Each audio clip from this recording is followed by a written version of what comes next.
ഇന്ത്യക്ക് വേണ്ടിയും ബംഗ്ലാദേശിന് വേണ്ടിയും ദേശീയഗാനം എഴുതിയ ഒരു വ്യക്തിയാണ് രവീന്ദ്രനാഥ ടാഗോർ. ആ മഹാന്റെ വീട് ഇപ്പോൾ ബംഗ്ലാദേശിൽ ആക്രമിക്കപ്പെട്ടിരിക്കുകയാണ്. ബംഗ്ലാദേശ് തങ്ങളുടെ പാരമ്പര്യമെല്ലാം പൂർണ്ണമായും ഈ ജമാഅത്തെ ഇസ്ലാമിക്ക് മുന്നിൽ അടിയറവ് വയ്ക്കുകയാണോ? തീർച്ചയായിട്ടും ജമാഅത്ത് ഇസ്ലാമിയുടെ അജണ്ട തന്നെ ഈ ബംഗ്ലാദേശിൻ്റെ ചരിത്രപരമായ ഈ അവശേഷിപ്പുകളെ, ഈ അടയാളങ്ങളെ തുടച്ചു നീക്കുക എന്നുള്ളതാണ്. അവിടെയെല്ലാം വളരെ കൃത്യമായ ഇസ്ലാമിക ചിഹ്നങ്ങളാൽ അത് നിറയ്ക്കണം. അവിടെ ഈ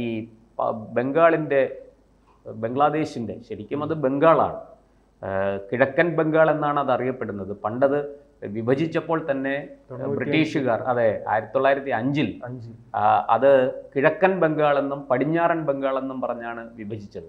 ഇന്ന് നമ്മുടെ കൈവശം ഇരിക്കുന്നത് വെസ്റ്റ് ബംഗാളാണ്. നമ്മളതിനെ വെസ്റ്റ് ബംഗാൾ എന്നാണ് പറയുന്നത്. പക്ഷേ 1947 വിഭജനം വന്നപ്പോൾ അത് ഈ കിഴക്കൻ ബംഗാൾ എന്ന 1905 വിഭജനം പിന്നീടത് ബ്രിട്ടീഷുകാർ പിൻവലിച്ചു. 1910-11 കാലത്ത് അത് പിൻവലിക്കേണ്ടി വന്നു. കാരണം അത്ര ശക്തമായ എതിർപ്പാണ് ജനങ്ങളിൽ നിന്ന് ഉയർന്നത്. ഒറ്റക്കെട്ടായി ജാതിമത ഭേദമന്യേ ജനം ബ്രിട്ടീഷുകാരെ എതിർത്ത് തോൽപ്പിച്ച ഒരു സമര ചരിത്രം കൂടിയാണ് ഈ ബംഗാളിന് പറയാനുള്ളത്. അങ്ങനെ ആ കിഴക്കൻ ബംഗാളാണ് 1947 ആയപ്പോൾ മതത്തിൻ്റെ പേരിൽ വിഭജിച്ച് അത് ഈസ്റ്റ് പാകിസ്ഥാനാക്കി മാറ്റിയത്. ആ ഈസ്റ്റ് പാകിസ്ഥാൻ പിന്നീട് 71 ഇന്ദിരാഗാന്ധിയുടെയും ഇന്ത്യൻ സൈന്യത്തിൻ്റെയും ഇടപെടലിൻ്റെ ഫലമായിട്ട് അവിടെ ഒരു പുതിയ രാഷ്ട്രം പിറവിയെടുത്തു, ബംഗ്ലാദേശ്. ആ ബംഗ്ലാ ഭാഷയ്ക്കും വംഗ സംസ്കാരത്തിനും വലിയ പ്രാധാന്യമുണ്ടായിരുന്ന ഒരു സ്ഥലമാണ്. അതുകൊണ്ട് തന്നെ അവരുടെ രാഷ്ട്രപിതാവായ മുജീബ് റഹ്മാൻ്റെ നേതൃത്വത്തിൽ ആരംഭിച്ച പ്രക്ഷോഭം ബംഗ്ലാദേശിൻ്റെ രൂപീകരണത്തിൽ കലാശിച്ചു. അങ്ങനെ ആ ബംഗാൾ പാരമ്പര്യം, ആ വംഗ സംസ്കാരം, ആ ബംഗ്ലാ ഭാഷ, അതിനൊക്കെ ആ അസ്തിത്വം ഉണ്ടായി. അത് നിലനിർത്താനായി, അത് തുടരാൻ അവർക്ക് സാധിച്ചു. ഇപ്പോൾ ജമാഅത്ത് ഇസ്ലാമി അന്നും ഈ 1971 ആ യുദ്ധത്തിന് കാരണമായത് തന്നെ ജമാഅത്ത് ഇസ്ലാമിയുടെ കൈവിട്ട കളിയാണ്. ഇപ്പോൾ ആ ജമാഅത്ത് ഇസ്ലാമി വിദ്യാർത്ഥി പ്രക്ഷോഭത്തിലൂടെ അവിടുത്തെ സർക്കാരിനെ നിഷ്പ്രഭമാക്കി ഷെയ്ഖ് ഹസീനെ ആ രാജ്യത്തുനിന്ന് ഓടിച്ചു വിട്ട് അതിൻ്റെ ഭരണം അവിടെ പിടിച്ചെടുത്തിരിക്കുകയാണ്. അത് അവരുടെ കളിപ്പാവയായ മുഹമ്മദ് യൂനസാണ് ഇപ്പോൾ അവിടെ ഭരിക്കുന്നത്.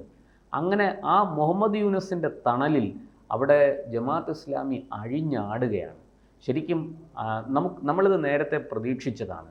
അവിടെ അവരുടെ രാഷ്ട്രപിതാവായ മുജീബ് റഹ്മാൻ്റെ പ്രതിമയ്ക്ക് പുറത്ത് മൂത്രമൊഴിക്കുന്ന ദൃശ്യം നമ്മൾ കണ്ടതാണ്.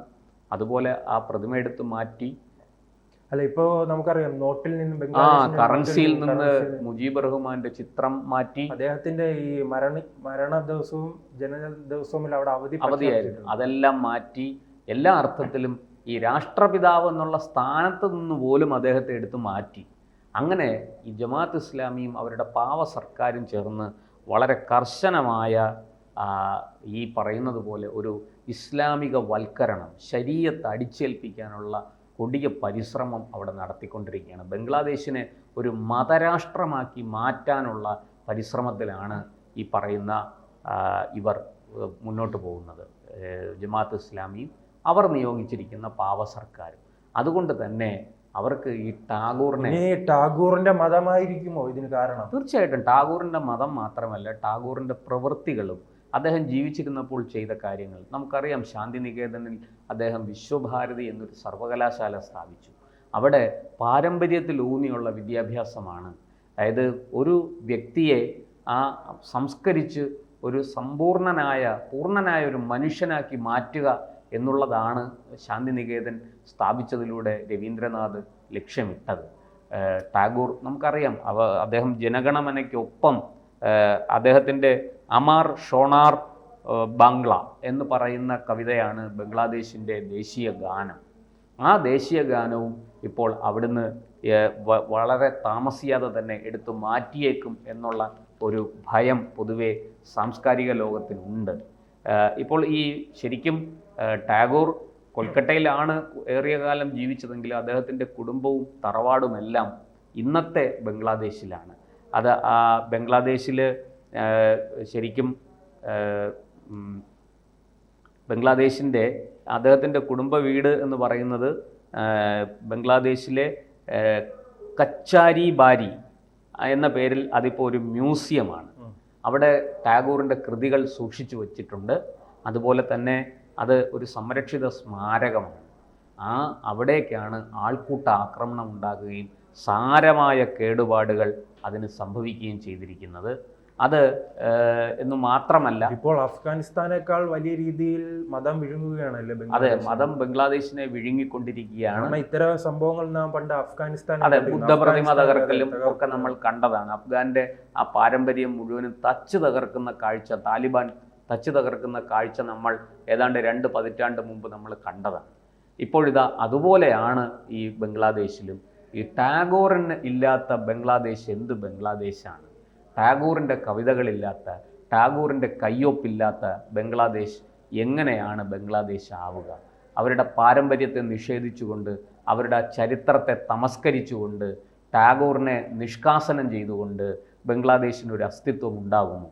എനിക്ക് സംശയമുണ്ട്. പക്ഷേ ഈ പറയുന്നത് പോലെ മതം വിഴുങ്ങിയ ബംഗ്ലാദേശിന് ഇതൊന്നും ആവശ്യമില്ല.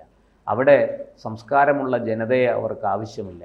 അവർക്ക് ആവശ്യം ഈ പറയുന്നത് പോലെ പെറ്റുകൂട്ടാനുള്ള കുറേ യന്ത്രങ്ങളും ഈ പറയുന്നത് പോലെ മതം വളർത്താനുള്ള കുറേ ചാവേറുകളെയുമാണ് ഈ ഇത്തരത്തിലുള്ള ആൾക്കാർക്ക് ആവശ്യം. അതിനു വേണ്ടിയിട്ടാണ് ജമാഅത്ത് ഇസ്ലാമി ശ്രമിക്കുന്നത്. അവിടെ ഇനി ഒരു കുറവ് ഭീകര സംഘടനകൾ കടന്നു കയറുക മാത്രമാണ്, അല്ലാതെ കൃത്യമായ ഒരു മതരാഷ്ട്രമായി മാറിയിട്ടുണ്ട്. അതെ, ജമാഅത്ത് ഇസ്ലാമി തന്നെ ഒരു ഭീകര സംഘടനയല്ലേ? അതിന് എന്തെങ്കിലും വ്യത്യാസമുണ്ടോ? ഈ മുസ്ലിങ്ങളല്ലാത്തവരെ, ഇസ്ലാമിൽ വിശ്വസിക്കാത്തവരെ മുഴുവനും വധിക്കണം എന്ന് പറയുന്ന മൗദൂദിയൻ സിദ്ധാന്തമല്ലേ അവരുടെ ആപ്തവാക്യം? അതല്ലേ അവർ പിന്തുടരുന്നത്? അങ്ങനെയുള്ള അവർക്ക് എന്ത് രവീന്ദ്രനാഥ ടാഗോർ, എന്ത് ദേശീയ ഗാനം, എന്ത് പാരമ്പര്യം, എന്ത് ചരിത്രം?